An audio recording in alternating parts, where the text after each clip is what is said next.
জীবনের এই পর্যায়ে দাঁড়িয়ে আজ কিছু কথা তোমাদের সাথে শেয়ার করতে চাই, বিশেষ করে তোমার সাথে শেয়ার করতে চাই। আজ কেন জানি না মনে হয় যে মানুষ সব থেকে বেশি আফসোস করে সেটা নিয়ে যেটা তার আয়ত্তে নেই, যেটা তার নিয়ন্ত্রণে নেই, যেটা তার কন্ট্রোলে নেই।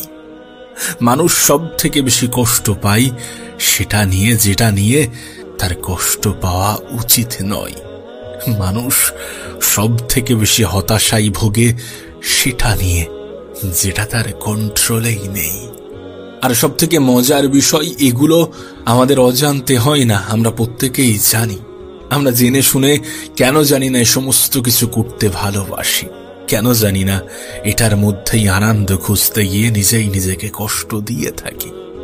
আচ্ছা, তোমার কি মনে হয়, মানুষ এটা জানে না যে সে তার অতীতে কখনো ফিরে যেতে পারবে না? মানুষ কি এটা জানে না যে ভবিষ্যতে চাইলেও এগিয়ে যাওয়া যায় না? মানুষ কি এটা জানে না? আমরা কি এটা জানি না? তুমি কি এটা জানো না? প্রশ্ন করেছো নিজেকে প্রশ্ন করে দেখো। মানুষ সব থেকে বেশি আফসোস করে কি তার বর্তমান অবস্থান নিয়ে, তার বর্তমানকে নিয়ে, নাকি সেগুলোকে নিয়ে যেগুলো তার জীবনে হয়ে এসেছে, যেগুলো সে অতীতে করে এসেছে? আর যদি সেগুলো সে অতীতে করে এসে থাকে, যদি সেগুলো তার জীবনে হয়ে গিয়ে থাকে, তাহলে সেগুলো কি অতীত নয়? আর যদি সেটা সত্যি অতীত হয়, তাহলে কিভাবে সেটা আমাদের আফসোসের কারণ হয়? হ্যাঁ, ঠিক আছে, কখনো কখনো হলো, কিছুক্ষণ পরে নিজেই নিজেকে বুঝিয়ে নিলাম সে বিষয়টা সম্পূর্ণরূপে আলাদা, সম্পূর্ণরূপে ভিন্ন। তোমার কি মনে হয় না দুশ্চিন্তা, হতাশা, মন খারাপ এগুলো আমাদের পার্মানেন্ট সঙ্গী হয়ে দাঁড়িয়েছে? তোমার পার্মানেন্ট সঙ্গী হয়ে দাঁড়িয়েছে। হ্যাঁ, কারণ আমরা নেগেটিভিটিকে প্রশ্রয় দিই, আমরা নেগেটিভ চিন্তা করি, আমরা নেগেটিভ চিন্তা করতে অভ্যস্ত। এটা মিলিয়ে নিও, নিজের জীবনের সাথে মিলিয়ে নিও যে তুমি যদি নেগেটিভ চিন্তা করো তাহলে তোমার সাথে নেগেটিভ কিছুই ঘটবে, আর যদি পজিটিভ ধারণা রাখো তাহলে পজিটিভ কিছুই ঘটবে। ভবিষ্যৎ নিয়ে অতিরিক্ত চিন্তা হয় কারণ আমরা ভবিষ্যৎ নিয়ে নেগেটিভ ভাবি। ভবিষ্যৎ নিয়ে অতিরিক্ত টেনশন হয় কারণ ভবিষ্যৎ নিয়ে আমাদের নেগেটিভ চিন্তা আসে। আর জীবনের প্রথম নীতিটাই হওয়া প্রয়োজন, নিজের বিষয়ে কখনো নেগেটিভ ধারণা রাখা যাবে না। না, নিজের বিষয়ে নেগেটিভ ধারণা রাখা যাবে না, নিজের বিষয়ে নেগেটিভ হওয়া যাবে না। যত বেশি পজিটিভিটিকে নিজের জীবনের অংশ বানানো যায়, যত বেশি পজিটিভ চিন্তা করা যায়, নিজে যেটা পারবো না সেটা নিয়ে না ভেবে যেটা পারবো সেটা নিয়ে ভাবা উচিত। যেটার উপরে আমাদের দুর্বলতা কাজ করে সেটা নিয়ে ভাবার চেয়ে যেটার উপরে আমরা স্ট্রং সেটা নিয়েও ভাবা উচিত। আমাদের সাথে কত কিছু খারাপ হতে পারে, এটা যেমন ভাবছো তার সাথে এটাও ভাবা উচিত যে ভালো কিছুও হতে পারে। আমরা এটা ভাবি না। পজিটিভ চিন্তা একজন মানুষের জীবনে কতটা প্রভাব ফেলে, কতটা পরিবর্তন আনে, কতটা সুন্দর করে একজন মানুষের জীবনকে, আমরা এই খবর রাখি না বলেই আমরা পজিটিভ চিন্তা করি না। তুমি কি এটা জানো? একজন মানুষের চিন্তা ভাবনার উপরে নির্ভর করে তার কাছে পৃথিবীটা কেমন। হ্যাঁ, তোমার চিন্তা ভাবনার উপরে নির্ভর করছে তোমার কাছে পৃথিবীটা কেমন। তুমি পৃথিবী নিয়ে কেমন ভাবো সেটার উপরে নির্ভর করছে পৃথিবীটা তোমার কাছে কেমন হবে। যদি নেগেটিভ ভাবো তাহলে নেগেটিভ কিছুই হবে, যদি পজিটিভ ধারণা রাখো তাহলে পজিটিভ কিছুই হবে। তুমি কেমন ভাবে ভাবছো, তুমি কোনটা ভাবছো সেটা বেশি গুরুত্বপূর্ণ, এবং সেটা শুধুমাত্র পৃথিবীর ক্ষেত্রে নয়, তোমার জীবনের ক্ষেত্রে, তোমার নিজের ক্ষেত্রে। মানুষ নেগেটিভিটি দ্বারা এতটা আবৃত হয়ে যায় যে পজিটিভ ধারণা রাখতেই ভুলে যায়, পজিটিভ চিন্তা করার অভ্যাসটাই পরিবর্তন করে ফেলায়। তাই জীবনের প্রথম উসুলটাই হওয়া উচিত পজিটিভিটি, জীবনের প্রথম নীতিটাই হওয়া উচিত পজিটিভিটি, পজিটিভ চিন্তা ভাবনা, পজিটিভ ধারণা। নাম্বার 2, অন্যের সাথে তুলনা যত কম করা যায়, নিজেকে এই ভিড়ের অংশ হওয়া থেকে যত দূরে রাখা যায়। এই পৃথিবীতে বেশিরভাগ মানুষ দুঃখী কেন জানো?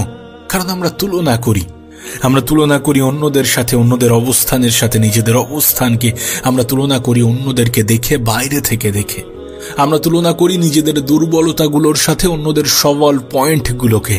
হ্যাঁ, আমরা তুলনা করি মানুষ যেটা দেখাতে চাই সেটার সাথে। আমরা বাইরে থেকেই দেখে ভেবে নিই যে মানুষ অনেক ভালো আছে, সুখে আছে, আমি কেন নই? আমার জীবনে কেন এত নেগেটিভ কিছু ঘটে, তার জীবনে এত ভালো কেন ঘটছে? এই সমস্ত চিন্তা ভাবনা আমাদেরকে কষ্ট দেয়, আমাদের মন খারাপের সব থেকে বড় কারণ হয়। তুলনা করার অভ্যাসটা ঝেড়ে ফেললে আমরা আগের থেকে অনেক বেশি ভালো থাকব। আমাদের কাছে কেন নেই, তার কাছে তো আছে। আমি কেন পাচ্ছি না? আমার সাথে এত খারাপ কেন ঘটে, তার সাথে তো ভালো কিছুই ঘটছে। উপরওয়ালা কেন আমাদের সাথে এমনটা করে থাকেন? এই সমস্ত দোষারোপ, সৃষ্টিকর্তার প্রতি অভিযোগ, এই সমস্ত কিছু তুলনার কারণেই হয়ে ওঠে, এই সমস্ত কিছু তুলনার কারণেই গড়ে ওঠে। তাই তুলনা করার অভ্যাসটাকে ঝেড়ে ফেলতে হবে, তুলনা করা বন্ধ করতে হবে। আর যদি তুলনা করার ইচ্ছা হয়, যদি তুলনা করার শখ জাগে, তাহলে তাদের সাথে করতে হবে যারা আমাদের থেকে খারাপ পর্যায়ে আছে, যারা সত্যি একটা ভালো জীবন পাওয়ার স্বপ্ন দেখে, যারা তোমার মতো জীবন পাওয়ারই স্বপ্ন দেখে, যেটা তুমি বিশ্বাস করো না। হ্যাঁ, পৃথিবীতে অনেক মানুষ আছে, হাজারো মানুষ আছে, লাখো মানুষ আছে যারা তোমার মতো, হ্যাঁ শুধুমাত্র তোমার মতো সামান্য জীবন, যেটাকে তুমি সামান্য মনে করো, সেই সামান্য জীবন পাওয়ার স্বপ্ন দেখছে, স্বপ্ন দেখে, প্রতিনিয়ত স্বপ্ন দেখে। তাদের সাথে তুলনা করে দেখো, নিজের দুঃখগুলো নিজের কাছ থেকেই আড়াল হয়ে যাবে যদি তাদের অবস্থানের সাথে নিজের অবস্থানকে তুলনা করো। কিন্তু মানুষ সেটা করে না, তুলনা করে তাদের সাথে যারা আমাদের থেকে ভালো পর্যায়ে আছে, বা যারা দেখাতে চায় যে তারা আমাদের থেকে ভালো পর্যায়ে আছে। হ্যাঁ, আমরা শুধুমাত্র কখনো কখনো তুলনা করি যারা আমাদের থেকে খারাপ পর্যায়ে আছে। এই কখনো কখনোটাকে হটিয়ে সর্বক্ষণ তুলনা করতে হবে তাদের সাথে যারা আমাদের থেকে খারাপ পর্যায়ে আছে, না হলে তুলনা করার অভ্যাসটাই ঝেড়ে ফেলতে হবে। যখন তুমি তুলনা করার অভ্যাসটা ঝেড়ে ফেলবে, তখন তোমার মধ্যে একটা অনুভূতি জাগবে, যে অনুভূতি তোমাকে বলবে যে তুমি তোমার মতো। আর এটাই বাস্তব, এটাই সত্য যে তুমি তোমার মতো, এ বিষয়ে বিন্দুমাত্র সন্দেহ নেই। আর আমি তো তোমার কাছে অনুরোধ করব যে তুমি তোমার মতোই থাকার চেষ্টা করো, তুমি তোমার মতোই হওয়ার চেষ্টা করো। অন্যের মতো হতে গিয়ে অন্যের ইচ্ছা অনুযায়ী নিজেকে পরিবর্তন করতে যেও না, কারণ যখন তুমি অন্যের কথা অনুযায়ী, অন্যের ইচ্ছা অনুযায়ী নিজেকে পরিবর্তন করবে, তখন সেই মানুষটা চলে গেলে তুমি নিজেকে খুঁজে পাবে না। পরিবর্তন করো, কিন্তু সেটাও নিজের জন্যে, নিজের পরিবারের জন্যে, নিজের কিছু স্বপ্ন পূরণের উদ্দেশ্যে, নিজের কিছু লক্ষ্য পূরণের উদ্দেশ্যে পরিবর্তন হতে হয়, পরিবর্তন হতে হবে, কিন্তু অন্যের জন্য নিজেকে পরিবর্তন করতে যেও না। নাম্বার 3, কিছু জিনিসকে মেনে নেওয়া এবং কিছু জিনিসকে মানিয়ে নেওয়া। হ্যাঁ, কারণ এ পৃথিবীর সমস্ত কিছু আমাদের পরিকল্পনা অনুযায়ী হবে না, এ পৃথিবীর সমস্ত কিছু আমাদের ইচ্ছা অনুযায়ী হবে না। তুমি চাইলেই সবকিছু নিজের মতো করে ঢেলে সাজাতে পারবে না। জানি এটা মানতে অসুবিধা হয়, কিন্তু এটা সত্য। তাই যখন তোমার ইচ্ছা অনুযায়ী কিছু হচ্ছে না, তখন সেটাকে মেনে নিতে হবে। যখন পরিস্থিতি কঠিন হয়ে যাবে, তখন সেই পরিস্থিতিতে নিজেকে মানিয়ে নিতে হবে। কিছু জিনিস যখন মেনে নিতে শুরু করবে, কিছু জিনিসকে যখন মানিয়ে নিতে শুরু করবে, তখন জীবনটা সহজ হতে শুরু করবে। যেটা নিজের আয়ত্তে নেই, সেটা নিয়ে তুলনা করা, সেটা নিয়ে টেনশন করার মাত্রাটা কমে যাবে। অ্যাকসেপ্ট করো, যদি খারাপ কিছু, যদি নেগেটিভ কিছু হয়ে থাকে, তাহলে সেটাকেও অ্যাকসেপ্ট করো। আর যদি ভালো কিছু হয়ে থাকে, তাহলে সেটার জন্যেও আনন্দ প্রকাশ করো। সেটাকেও অ্যাকসেপ্ট করো, সেটাকেও গ্রহণ করো, সেটাকেও মেনে নাও। বিশ্বাস করো, তোমার জীবনটা সহজ হয়ে যাবে যদি কিছু জিনিস, যদি কিছু পরিস্থিতিকে মেনে নিতে পারো, আর যদি কিছু পরিস্থিতিতে মানিয়ে নিতে পারো। গ্যারান্টি তোমার জীবনটা সহজ হয়ে যাবে। চেষ্টা তো করা যেতেই পারে। আমি আগেও তোমাকে বলেছি, মানুষের হাতে শুধুমাত্র চেষ্টাটাই আছে। আমাদের হাতে চেষ্টা আছে, আর আমরা চেষ্টা করতে পারি। আমরা যদি চেষ্টা করি, তাহলে আমাদের জীবনে পরিবর্তন আসবে, পরিবর্তন হবে। এটা এটা এটা এটা বাস্তব, এটা সত্য। এটা হয়তোবা অ্যাকসেপ্ট করতে, হয়তোবা মানতে অসুবিধা হতে পারে, কিন্তু এটা সত্য। তাই এটাকে গ্রহণ করো। নাম্বার 4, অহংকারী না হওয়া। আমি একটা কথা প্রায়ই বলি যে পৃথিবীতে উপরওয়ালা আমাদেরকে দুইভাবে পরীক্ষা নেন, কখনো কিছু দিয়ে, আবার কখনো কিছু থেকে বঞ্চিত করে। আর যখন মানুষ কোনো কিছু সহজে পেয়ে যায় তখন অহংকার নামের জিনিসটা তার মাথায় চেপে বসে তাকে গ্রাস করে ফেলে। যখন কোনো কিছু সহজে পেয়ে যায় তখন অহংকার নামের শব্দটা তাকে নিজের আয়ত্তে নেওয়ার চেষ্টা করে, তাকে নিজের মতো করে কন্ট্রোল করার চেষ্টা করে।